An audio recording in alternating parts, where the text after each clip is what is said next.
Going with the flow is a very Hakassian thing.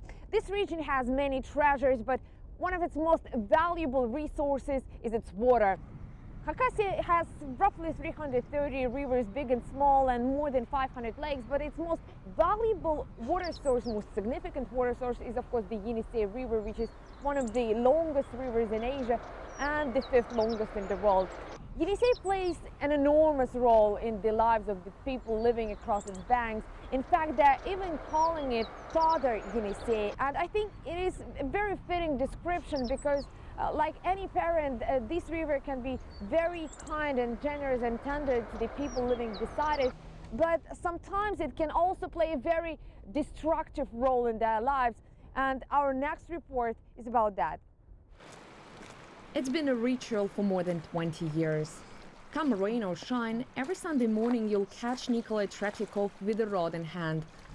In Siberia, where a man's character is judged by whether he prefers fishing or hunting, Nikolai is an expert on lures and bait. The river is everything here. It gives us food, it gives us jobs. Our lives revolve around it. Imposing and unhurried, the Yenisei River is known for its cruel disposition. Its rocky bed and treacherous undercurrents created a legend of a formidable spirit that preys on unsuspecting trespassers.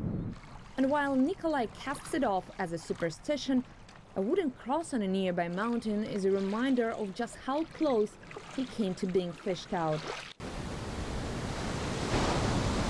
August 2009 became a watershed in the lives of many in Hakasia. An accident at Russia's largest hydropower plant killed 75 people and threatened to flood villages and towns downstream. The catastrophe caught Nikolai at work. As safety controller, he just reported in for his morning shift when he saw water in the turbine hole. There was a strong vibration. I got up to look around and saw the upper lead of the turbine thrust forward by the water. When I came down, the water was up to my chest, and I was simply washed off. It was a close call. Left at the mercy of the raging waters, Nikolai says he managed to survive because, as a child, the Yenisei River taught him how to swim. Once I was washed off, I could only think about how not to be killed by the electric current, as the power was still on. It was when I got out of the water that fear struck me. I could literally feel death breathing down my neck.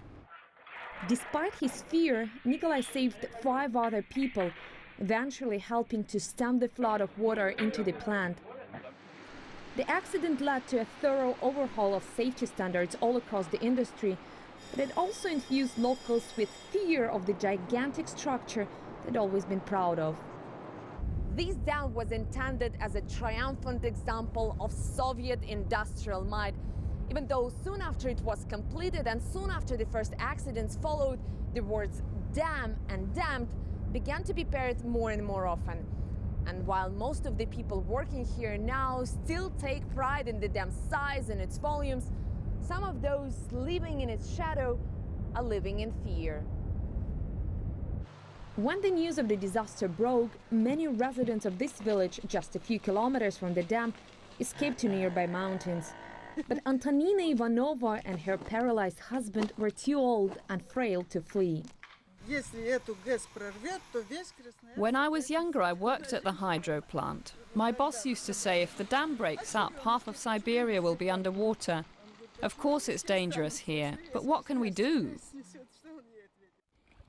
As for Nikolai, he says the accident taught him the true meaning of what it's like to be let off the hook. Everybody wants to live. Oksana Boyko, RT, Hakasia.